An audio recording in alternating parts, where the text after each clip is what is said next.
तो चलते हैं अपने पहले क्वेश्चन की ओर। पहला क्वेश्चन है PBR 322 इज़ ए फेमस, यानी कि PBR 322 एक प्रसिद्ध है। तो आप सभी ने अगर वेक्टर पढ़ा होगा बायोटेक्नोलॉजी या फिर कह सकते हैं जेनेटिक इंजीनियरिंग में, तो आपने टाइप्स ऑफ वेक्टर के अंतर्गत आर्टिफिशियल वेक्टर पढ़ा होगा। तो आपको बता दें कि PBR 322 एक आर्टिफिशियल प्लाज्मिड वेक्टर है।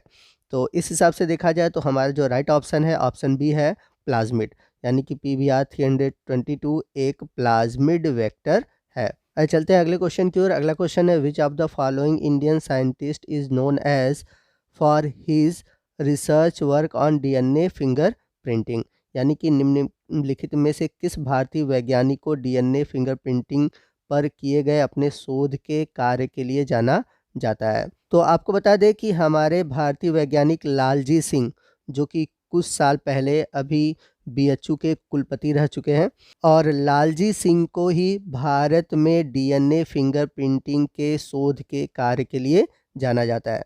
इन्होंने ही सबसे पहले भारत में DNA फिंगर प्रिंटिंग टेक्निक के बारे में कार्य किया। चलते हैं अगले क्वेश्चन की ओर। बड़ा इंपॉर्टेंट क्वेश्चन है। क्वेश्चन है which enzyme act as a biological scissor in genetic engineering, यानी कि निम्नलिखित में से कौन सा एंजाइम जीनी अभियांत्रिकी में जैविक कैंची का कार्य करता है। तो अगर आपने जेनेटिक इंजीनियरिंग पढ़ा होगा तो आपको पता होगा कि DNA को कट करने के लिए हम रिस्ट्रिक्शन इंडोन्यूक्लियेज एंजाइम का यूज़ करते हैं।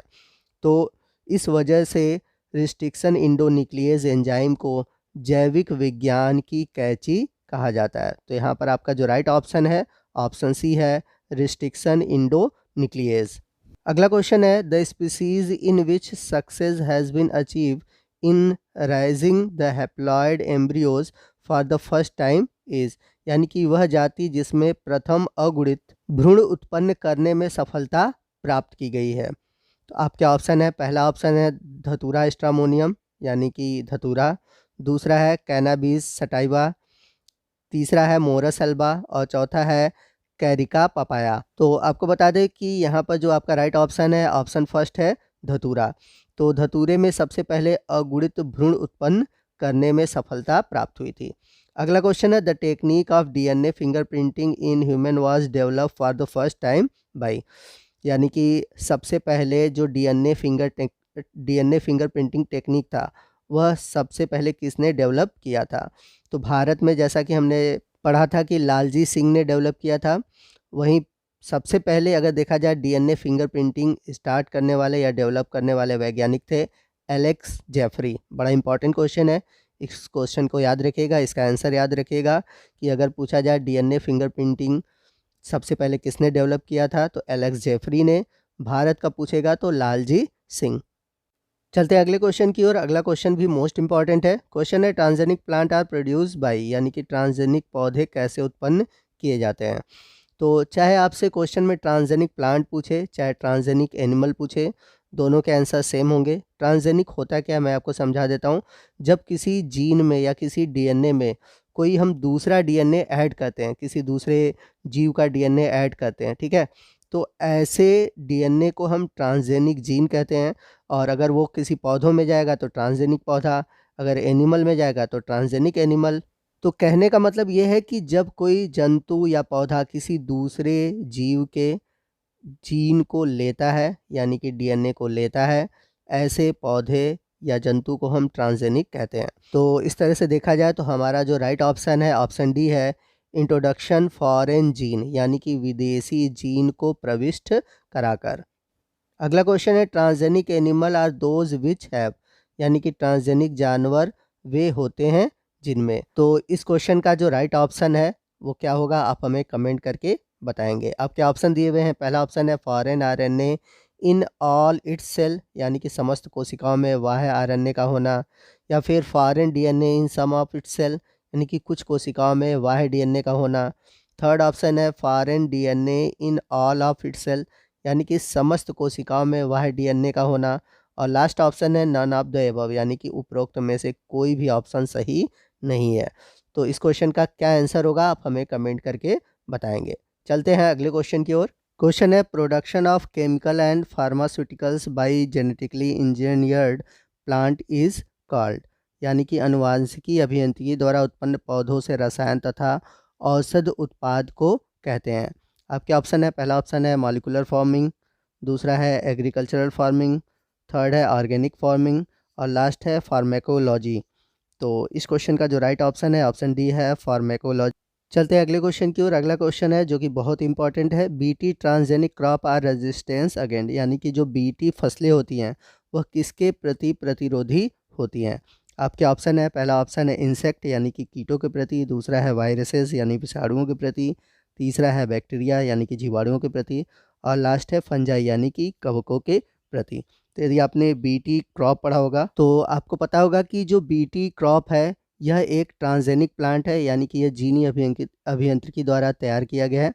और जीनी अभियांत्रिकी द्वारा तैयार करने में इस पौधे में प्रॉपर्टी ये है कि इसमें कीटों से लड़ने की क्षमता आ जाती है, ठीक है ना। तो कीटों से लड़ने के लिए जो प्लांट बनाए गए हैं जेनेटिक इंजीनियरिंग द्वारा, और इसके लिए जो बैक्टीरिया यूज़ किया गया है वो है बैसिलस thuringiensis। इसी आधार पर इन पौधों को हम बीटी कहते हैं, ठीक है।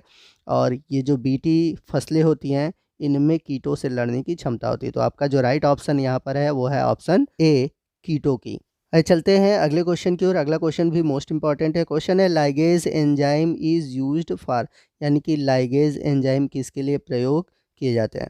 तो आपको बता दें कि लाइगेज जब भी किसी एंजाइम में आता है उसका मतलब है कि वह एंजाइम जोड़ने का काम करता है। जैसे कि डीएनए लाइगेज एंजाइम क्या करता है, डीएनए के अलग अलग खंडों को जोड़ने में प्रयोग किया जाता है। तो यहाँ पर आप देख सकते हैं ऑप्शन दिए गए हैं। पहला ऑप्शन है स्प्लाइटिंग डीएनए थ्रेड्स, यानी कि डीएनए धागों को तोड़ने हेतु। दूसरा है जॉइनिंग बिट्स ऑफ डीएनए, यानी कि डीएनए खंडों को जोड़ने हेतु। तो यहाँ पर हमारा जो राइट ऑप्शन बनता है वो है ऑप्शन बी। आइए चलते हैं अगले क्वेश्चन की ओर। अगला क्वेश्चन है any process that result in the integration of new combination of gene together in a single cell is, यानी कि वह प्रक्रिया जिसमें कि हम किसी एक सिंगल सेल में दो अलग अलग जीन के कॉम्बिनेशन को देखते हैं। तो अभी जैसा कि मैंने पीछे बताया था कि जब दो अलग अलग डीएनए या जीन को हम आपस में जोड़ते हैं तो उस डीएनए को, यानी कि अगर हम पौधे में डालेंगे तो ट्रांसजेनिक प्लांट, एनिमल में डालेंगे तो ट्रांसजेनिक एनिमल, ठीक। तो जब ये नया डीएनए बनता है जो दो अलग अलग जीवों के मिलने से बनता है, ठीक है, तो ये जो प्रोसीजर कहलाता है, यानी कि ये जो टेक्निक कहलाती है वो कहलाती है जेनेटिक रिकॉम्बिनेशन। और जो दो अलग अलग जीवों के डीएनए मिलते हैं तो जो नया डीएनए बनता है उसको हम बोलते हैं रिकॉम्बिनेंट डीएनए। तो रिकॉम्बिनेंट डीएनए की वजह से ही इस टेक्नोलॉजी को हम रिकॉम्बिनेंट डीएनए टेक्नोलॉजी भी कहते हैं या फिर जेनेटिक रिकॉम्बिनेशन भी कहते हैं। तो यहाँ पर इस क्वेश्चन का जो राइट ऑप्शन है ऑप्शन ए है। आइए चलते हैं अगले क्वेश्चन की ओर। अगला क्वेश्चन है हाइब्रिडोमा टेक्नोलॉजी हेल्प इन, यानी कि हाइब्रिडोमा तकनीक सहायक है। बहुत इंपॉर्टेंट ये भी क्वेश्चन है। तो अगर आपने हाइब्रिडोमा टेक्निक नहीं पढ़ा है, आई थिंक ये थर्ड सेमेस्टर में टेक्निक था, तो थर्ड सेमेस्टर में अगर आपने हाइब्रिडोमा टेक्नोलॉजी पढ़ा होगा तो आपको पता होगा कि हाइब्रिडोमा टेक्नोलॉजी का यूज़ हम करते हैं मोनोक्लोनल एंटीबॉडी के निर्माण में। तो इस क्वेश्चन का जो राइट ऑप्शन है ऑप्शन डी है monoclonal antibodies from cell culture medium. तो दोस्तों ये था हमारा जेनेटिक इंजीनियरिंग से जुड़ा हुआ मोस्ट इंपॉर्टेंट क्वेश्चन। और यदि आप चाहते हैं कि मैं इस टॉपिक से रिलेटेड और भी वीडियो अपलोड करूं तो प्लीज़ आप कमेंट करके बताइएगा और मैं पूरी कोशिश करूंगा कि अगले पार्ट में फिर से इसी टॉपिक पर और भी मोस्ट इम्पॉर्टेंट क्वेश्चन अपलोड करूं। तो आपको आज का ये वीडियो कैसा लगा कमेंट करके ज़रूर बताइएगा। वीडियो अच्छा लगा हो तो वीडियो को लाइक और शेयर करना मत भूलिएगा और कोई भी डाउट हो आप हमसे कमेंट करके पूछ सकते हैं। तो मिलते हैं अगले वीडियो में अगले टॉपिक के साथ, तब तक के लिए जय हिंद, जय भारत।